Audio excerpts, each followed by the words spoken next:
Assalamu alaykum qarindoshlar, Uyg'ur sog'lomlik qanaliga xush keldinglar. Bugun biz aroqning odam badaniga foydasi bormi degan tema to'g'risida to'xtalmoqchi.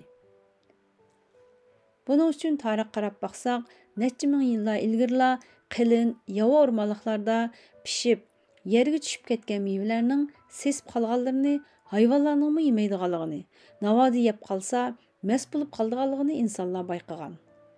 Chunki echigan meva tarkibidagi spirt bo'lsa, 4%lik pivining kuchiga baravar bo'lib, echigan mevalarni ko'p yeb olgan hayvonlarning spirtdan zaharlanishini keltirib chiqaradi.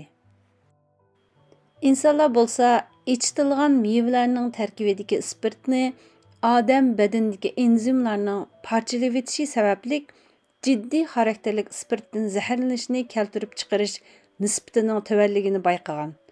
Şuna aroq ichish burunqi jamiyatlardan boshlabla keng ko'lamda insonlar orasida umumlashgan. Necha ming yillardan beri insonlar aroqni iste'mol qilish jarayonida buning ziyonli ekanligini bilib yetgan bo'lsa-mu, lekin yanada davomli iste'mol qilib kelmoqda. Yaqinqi zamonlarda nurg'ulg'an tadqiqotchilar nima uchun insonlar aroqning ziyonliligini bilib turib, mərdən vaz keçilməydiganlığını biliş üçün tədqiqatlarını elib barğan. Bunun nəticəsinin biri, aroq bolsa, aroq içkən adamның miңisinin aldı tərəf postlaq qavitinin xizmət iqtidarını tövənletib etidi. Bunun bilən insanның xavf xətərgi bolğan hüküm qilish iqtidarının tövənləydiganlığını, şuna xətərlik əhvallardımı təvəkkül qilishdən qorxmaydigan bo'lib qaldiganlığını, tanımaydigan adamlardan tartınmay iş bağrını töküp etadiganlığını, gol bulup asalla aldınıp qalıdiganlığı bulup, bu sebeplerden aroqni kelishim tuzadigan davlat yig'inlarida yoki cho'ng şirketlarning yig'inlarida xuddi datlashib ketgan harvining chaqiga quygan maydek munosabatlarni siliqlashtirish uchun ishlatgan. 90-cı yıllarının başında Fransiyadagi kishilarning go'sht va mayliq tomoqlarni yeb turibmi, yurak kasali va qon tomir qetishish kasalliklariga giribdor bo'lish nisbatining tuvanligini bayqagan. Ham buni ularning tomoq bilan birga aroq ichishiga munosabatlik deb xulosa chiqargan. Shunga yaqinqi 30 yil jarayonida sahiya sohasidagilar az miqdorda aroq iste'mol qilib berish yurak qon tomir kasalliklariga foydasi bor degan ko'z qarashni o'ttirib qo'yib keldi. Bu deganlik aroq ichib bering deganlik bo'ldi. Undaq bo'lsa, aroq ichganda aroq badanga qanday ta'sir qiladi? Aroq ichganda aroq yutqunchoq va qizil o'ngashni o'tib, oshqozonga kelib, inchi kuchay orqali jigarga keladi. Jigar aroq molekulasini jigardagi enzimlar orqali parchalab, asilt aldehid hosil qiladi. Buni jigar davomli parchalab atik suyraga aylantiradi. Bu davomli parchalanib, karbon 4 oksid va suvga aylanib badandan chiqib ketadi. Aroq molekulasi parchalanib, badanning sirtiga chiqib bo'lguncha necha soat vaqt ketadi. Bu oraliqda aroq molekulasi barliq a'zolar va to'qilmalarga singib kirib, ularni zaxmlantirishga ulguradi. Miңida bo'lsa, aroq ichgandan keyin yuqorida so'zlagandek, odam miңisining oldi taraf postlaq qavitining xizmat iqtidorini tormozlagandan boshqa, markaziy nerv sistemasi signal beradigan moddalardan dopamin va endorfinni ishlab chiqaradi. Bu chaqda aroq ichgan odam o'zini xushal, baxtli his qildi. Boshqalarning oldida tortinmaydigan, qiziqchi va ko'p so'zlaydigan bo'lib qoldi. Shundaqla aroq nerv sistemasi signal beradigan moddalardan GABA bilan glutamatga ta'sir qiladi. Bu chaqda aroq ichgan odam o'zini harg'in his qilib, uyqusi keladi. Bu vaqtda aroq tishlantirish rolini o'ynaydi. Demak, ba'zilar bek ichilib ketsa, ba'zilar bek jimib ketadi. Miңining o'ttiriga yaqin ichki qismida o'ng va so'l tarafda birdan hipokampus degan rayon bo'lib, bu rayon yangi narsalarni o'rganish va esda tutishda intayin muhim rol o'ynaydi. Biz o'rgangan bilimlar va ko'rgan uchurlar dastlabda hipokampusda vaqtliq saqlanadi. Bu vaqtliq saqlaydigan kichik iskelet, sig'imi cho'ng emas. Shunga uchurlar uxlagan vaqtda, qattiq uyqu vaqt davrida Bu kichik iskilotdan cho'ng iskilot bo'lgan cho'ng mo'ngining postloq qavitiga yo'tkiladi. Bu orqali yangi o'rgangan narsalarni va uchurlarni uzun vaqt esda saqlag'ili bo'ladi. Shundaqla hipokampusni bo'shitib, yangi uchurlarni o'rganishga va qabul qilishga tayyorlik qiladi. Haraq bo'lsa, uchurlarning bu kichik iskilot hipokampusdan cho'ng iskilot bo'lgan cho'ng mo'ngining postloq qavitiga yo'tkilishni to'sidi. Shunga davomli haraq ichadigan odam unutqoq bo'ladi. Ko'rgan va o'rgangan narsalarni esiga ololmaydi. Oshqozon uchaydi bo'lsa, oshqozon uchayining hujayralarini zaxmlandirdi. Bu chog'da haraq ichgan odamning ko'ngli elishib, qo'rsig'i og'rib, ba'zilari yondirdi. Badanning immunitet kuchini tavalatadi. Oqqan hujayralarining ishlab chiqarilishini tezgirlaydi. Buning bilan kasallikka qarshi kuchi tavalaydi. Ko'payish a'zolarga va jinsiy hormonlarga ta'sir qiladi. Tug'maslikni keltirib chiqara oladi. Haraq molekulasining parchalanishidan hosil bo'lgan asid aldehid bo'lsa, odam badanining DNAsiga ta'sir qilib, rak kasal bo'lish xavfini oshirdi. Haraq sababli kelib chiqadigan rak kasalliklari bo'lsa, ig'iz, yutqunchoq raki, emchak raki, oshqozon cho'ng uchay raki, jigar raki qatorliqlar. Haraq ichgan odam har xil teri kasalliklariga giribtor bo'la oladi. Navoda ko'p miqdorda uzun vaqt haraq ichsa, miya hujayralarini va yurak muskullarini ig'ir darajada zaxmlandirdi.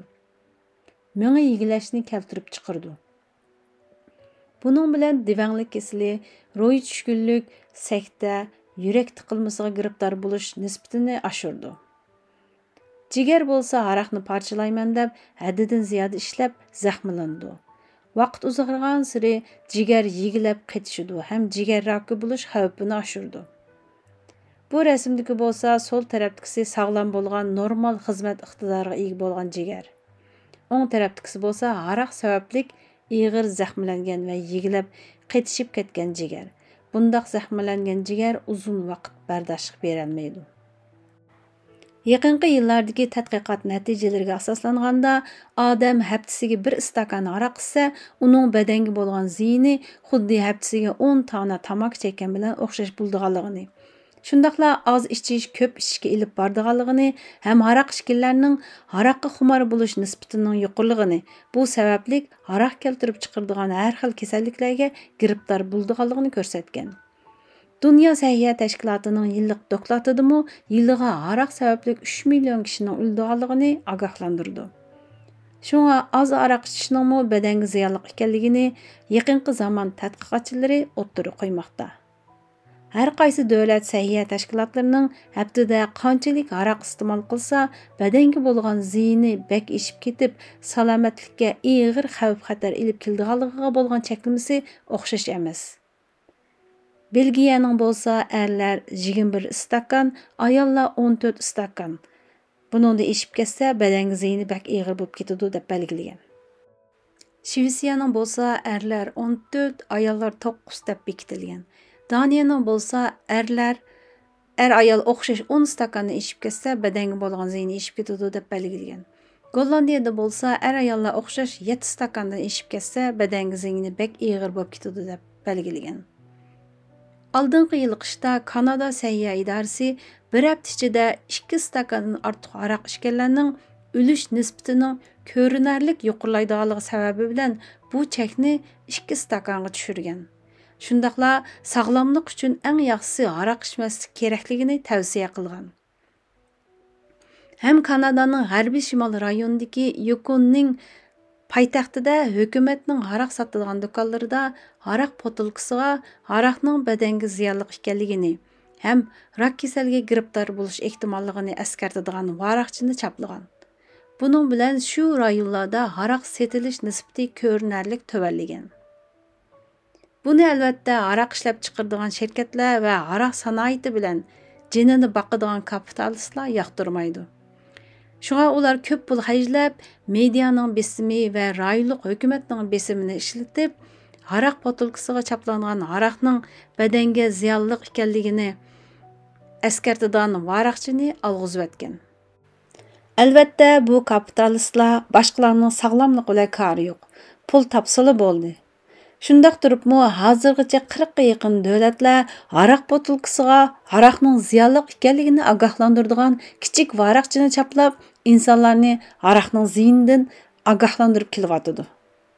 Bu bo'lsa, Irlandiyaning xuddi tamaki qepining sirtidagiga o'xshash loyihalagan aroqning ziyonliligini ogohlantirib chaplangan ogohlantirish varaqchisi. Bizning suyimlik payg'ambarimiz Muhammad sallallohu alayhi va sallam musulmonlarni aroq ichishning yomon oqibatidan ogohlantirib mundaq degan: Allohga va qiyomat kuniga iymon keltirgan kishi aroq ichmasin. Allohga va qiyomat kuniga iymon keltirgan kishi aroq ichiladigan dasturxonda o'ltirmasin.